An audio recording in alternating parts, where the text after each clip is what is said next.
Pendant la période coloniale, la chasse à la baleine est devenue une industrie de premier ordre.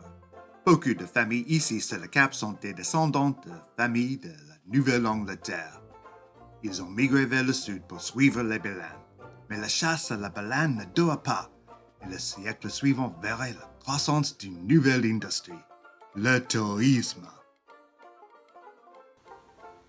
Au début des années 1800, les plus aisés de Philadelphie pouvaient faire le voyage en un jour ou deux en diligence. Un trajet long, sale et inconfortable.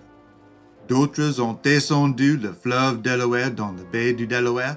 C'était un peu plus long, mais plus agréable que de voyager en diligence.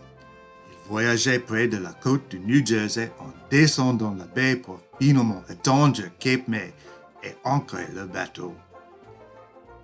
Les voyageurs des États du Sud ont remonté la côte atlantique en goélette, s'arrêta à Cape May qui est rapidement devenu très populaire auprès des riches sudistes. Voyager vers le rivage est devenu plus rapide et plus facile dans les années 1820 avec une route de bateaux à vapeur entre Philadelphie et Cape May. La ligne de bateaux à vapeur permettait à plus de personnes de se rendre au rivage. Bien que toujours coûteuse, on pouvait s'attendre à arriver le même jour. À l'époque, il fallait tenir compte du temps qu'il fallait pour voyager au rivage. Les gens restaient souvent des semaines ou tout l'été, sans rentrer chez eux tant que le temps ne se refroidissait pas. Cape May est devenu un haut lieu estival, populaire auprès des Philadelphiens et des riches sudistes. Les choix d'hébergement étaient assez limités à l'époque, encourageant la construction. Je suis ici maintenant sur la pelouse de Congress Hall. Malheureusement, le précédent a été détruit par un incendie. On a décidé de rebâtir, mais cette fois-ci, on a utilisé le brick. Aujourd'hui, Congress Hall est un hôtel chic et prospère. Il propose de charmantes options de restauration. On peut voir de nombreuses preuves qui remontent à ses premières décennies de service. Une de ces preuves est ce couloir de drapeau qui présente plusieurs des présidents des États-Unis qui ont séjourné ici. Alors que les rumeurs selon lesquelles le président Abraham Lincoln a séjourné à l'hôtel ne sont pas bien fondées. De nombreux autres présidents, avant et après Lincoln, sont connus pour avoir passé des vacances ici. Le président Harris en a fait la une des journaux lorsqu'il a choisi le premier étage du Congress Hall pour sa Maison Blanche d'été. Comme le rapport de la New York Times le 4 juillet 1891. Malheureusement, sa femme est devenue de plus en plus malade au cours de son dernier été à Cape May.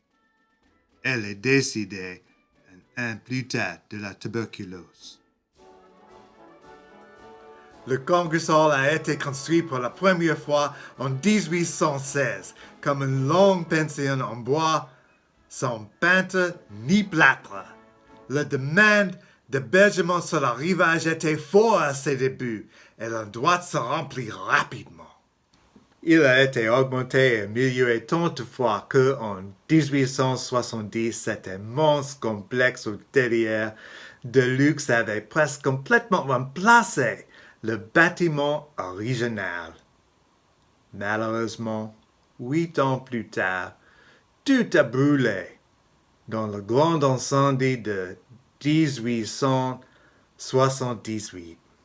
La version actuelle de l'hôtel a été reconstruite en un an seulement, plus petite que celle qui avait brûlé, mais au moins celle-ci resterait.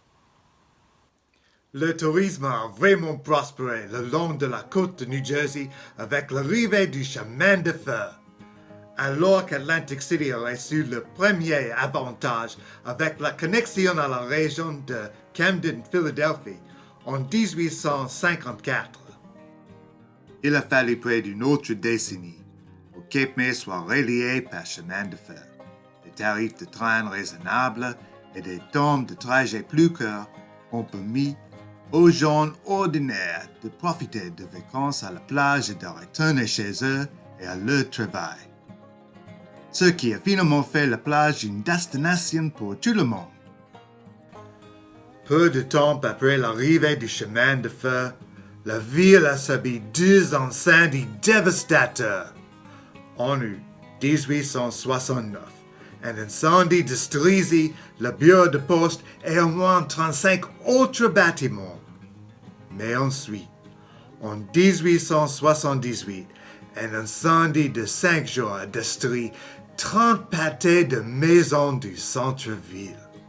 Cela signifiait qu'un grand nombre de maisons et autres bâtiments ont été reconstruits pendant cette période. Pour cette raison, la ville a une collection unique de maisons, dont une grande partie de la deuxième moitié du 19e siècle au plus fort de l'ère victorienne. Cape May est l'une des seules villes balnéaires de la côte à avoir une si grande collection de maisons de cette période.